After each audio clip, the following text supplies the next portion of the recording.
안녕하세요, 신차의 모든 것입니다. 제가 나와 있는 이곳은 바로 랜드로버 송파 전시장입니다. 오늘은 저희 신차의 모든 것을 통해서 출고를 맡아주신 고객님의 차량을 리뷰를 하기 위해서 나왔습니다. 차가 방금 도착을 했고 차량 검수는 이미 끝난 상태에서 차량을 협찬해주신 저희 고객님께 먼저 감사하다고 말씀을 드리겠습니다. 오늘 리뷰를 할 차량은 바로 여기서 있는 이 차량입니다. 랜드로버 레인지로버 P530 오토바이오그래피 5인승 롱바디 차량입니다. 24년식 신형 차량입니다. 레인지로버 차량이 24년식으로 변경이 되면서 어떤 점이 바뀌었고 차량 가격은 또 어떻게 올라갔고 옵션은 어떤 게 바뀌었는지 비싼 차량을 이 돈 주고 사는 이유들에 대해서까지 리뷰를 상세하게 해드리도록 하겠습니다.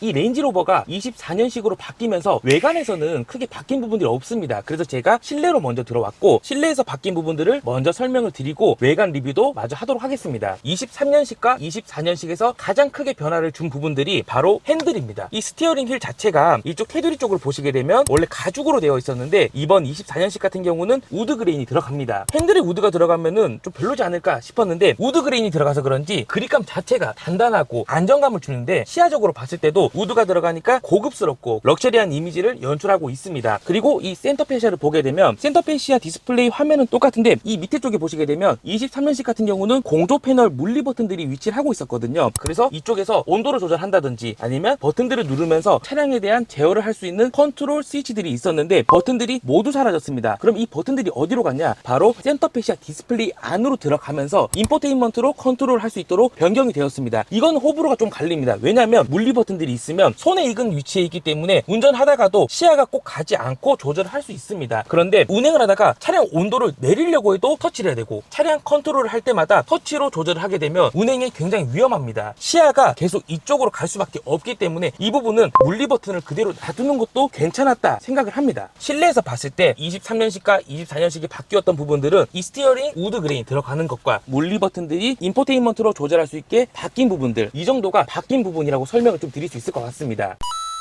레인지로버 차량이 23년식 대비했을 때 24년식이 2천만원 가량 차량가 상승을 했습니다. 그런데 이 정도 바뀌어놓고 2천만원이나 올랐다고 생각하시는 분들이 굉장히 많을 건데 바로 파워트레인 부분도 변경이 되었습니다. 기존의 레인지로버 같은 경우는 P530 모델이라고 하죠. 가솔린 모델이 있고 D350 모델, 디젤 모델, 그리고 조금 더 럭셔리한 모델인 SV 등급이 있었습니다. 그런데 이번 24년식으로 변경이 되면서 추가적으로 라인업이 생겼습니다. 바로 P5502 플러그인 하이브리드 모델인데요. 이 차량을 기다리시는 분들도 굉장히 많으실 거라 생각을 합니다. 이 차량은 P530 가솔린 모델이지 않습니까? 그런데도 차량 가격이 많이 인상이 되었는데 가솔린 P530 모델에 48V 마일드 하이브리드 기술이 탑재가 되었습니다. 기존 23년식까지는 디젤 모델에만 48V 마일드 하이브리드 탑재가 되었었는데 24년식부터는 가솔린 전 트림에도 탑재가 되면서 차량 가격에 가장 큰 요인이 되었습니다. 48V 마일드 하이브리드가 들어가면 어떤 게 좋아지냐? 우선 하이브리드 차량은 아닙니다. 48V 배터리가 하나 추가된다라고 보시면 되는데 급가속을 할 때나 아니면 감속을 할 때나 오토 스탑앤고가 작동이 될 때 안정감 있고 부드럽게 움직일 수 있도록 만들어주는 기능인데요. 보통 스탑앤고가 있는 차량들은 차가 정차를 하게 되면 시동이 꺼졌다가 출발할 때 다시 켜지면서 약간 이질감도 느껴지고 서고 갈 때마다 불편한 감이 있거든요. 그런데 마일드 하이브리드가 들어가면서 시동이 꺼졌는지 다시 켜졌는지 이런 부분들이 매끄럽게 넘어가기 때문에 승차감이 조금 더 개선이 됩니다. 내려서 외관 또 리뷰를 해드리도록 하겠습니다.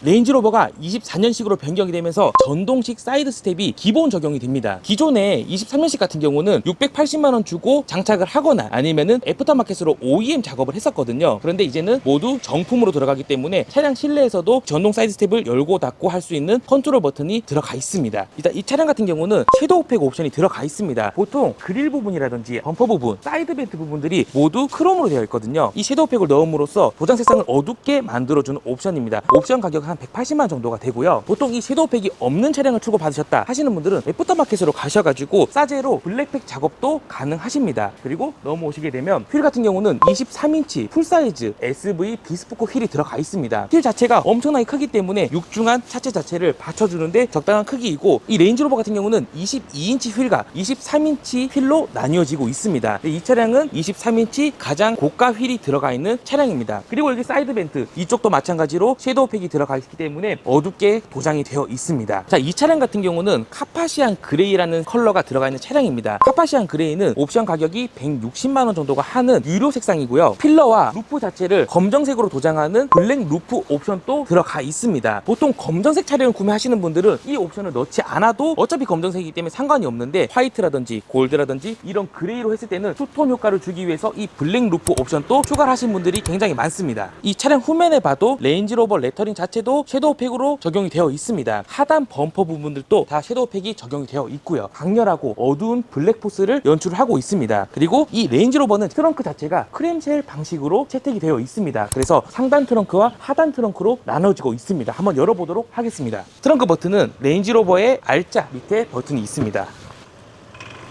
뭐가 이렇게 많이 들어있어요? 제가 많이 남아서 해드린 건 아니고 저희 신차인 모드로 출고를 하게 되면 제휴 딜러분들이 꽉꽉 채워 넣어주십니다. 이 정도는 기본입니다. 기본. 자랑 한번 해볼까요? 골프백도 있고 보선백도 있고 뭐 이거 빅박스네. 그리고 썬팅도 좋은 게 들어갈 겁니다. 프리미엄으로. 다시 이 크렘쉘 트렁크 방식으로 넘어오게 되면 하단 트렁크는 버튼이 여기 있습니다. 요걸 누르게 되면 밑에 트렁크도 문이 열립니다. 제가 자료 영상 하나 띄워드릴 건데 지난번 레인지로버 리뷰를 할 때 여기에 버튼들에 대해서 설명을 좀 드렸었어요. 뒷 트렁크에서 차고 조절을 하거나 차량 2열을 폴딩할 수 있는 버튼들이 다 들어가 있습니다. 그래서 이거는 자료 영상을 좀 참고해 주시면 감사드리도록 하겠습니다. 뒷좌석에 지금 들어와 있습니다. 23년식과 다르게 24년식 같은 경우는 옵션이 빠진 게 전혀 없습니다. 23년식 같은 경우는 뒷좌석 제약이라고 해서 뒷좌석에 있는 옵션들이 많이 빠져 있었거든요. 예를 들면 이 종아리 시트가 빠져 있어서, 그리고 발 받침대가 빠져 있는 차량들, 그리고 메리디안 사운드는 들어가 있는데 시그니처 등급이 빠져 있었습니다. 그래서 23년식에는 할인이 뭐 600만에서 1000만 원까지 적용을 했었었는데 24년식 같은 경우는 옵션이 빠진 게 없기 때문에 노디시입니다. 그러니까 할인 자체가 일절 없다라고 보시면 돼요. 그리고 이 차량은 SUV임에도 불구하고 의전용 차량으로도 활용 가능한 차량입니다. 그러니까 뒷좌석 활용도를 극대화시켜 놓은 프리미엄 SUV 차량이라고 보시면 되고요. 이 뒷좌석 상석에서 차량 운전을 제외한 거의 대부분의 컨트롤을 할 수 있습니다. 중간에 센터에 있는 암레스트를 내려보도록 하겠습니다. 여기 버튼을 누르시게 되면 전동으로 내려오는데 일단 한국인 정서랑은 좀 안 맞습니다. 이 내려오는 속도가 손으로 못 내려요. 제 차면은 한번 당겨 보겠는데 이렇게 내려오는 속도가 천천히 내려오고 이쪽에 디스플레이가 위치해 있습니다. 이 디스플레이로 각종 차량의 전반적인 컨트롤을 할 수 있습니다. 예를 들면은 썬루프를 닫았다 열었다, 좌측에 있는 창문들 그리고 선블라인드까지 모두 제어가 가능합니다. 컵홀더 버튼 누르면은 컵홀더도 전동으로 나오는데 얘도 마찬가지로 한국인 정서랑은 전혀 맞지 않습니다. 두 개의 컵홀더가 나오는데 일단 백다방 건 안 들어갑니다.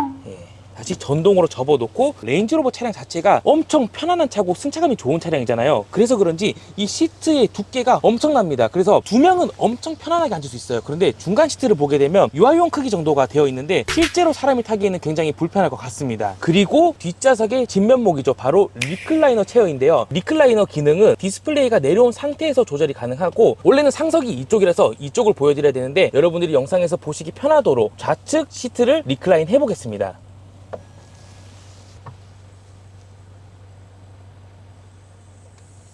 이 정도가 내려오기 때문에 2열에서 편안한 상태로 승차감을 즐기실 수 있습니다. 오늘 이렇게 랜드로버 레인지로버 P530 오토바이오그래피 24년식 롱힐 베이스 모델을 한번 알아봤는데요. 23년식 대비했을 때 신형이 어떤 부분이 변경이 되었고 가격이 올라갔는데 어떤 부분 때문에 올라갔는지, 이 올라가는 금액이 합리적인 건지 아닌 건지에 대해서 조금 알아봤습니다. 오늘 또 영상을 봐주셔서 감사드리고요. 오늘 영상이 조금 좋으셨다, 구독과 좋아요 한번 눌러주시면 감사드리겠습니다. 다음에도 더 좋은 영상으로 찾아뵙도록 하겠습니다. 감사합니다. 신차의 모든 것이었습니다.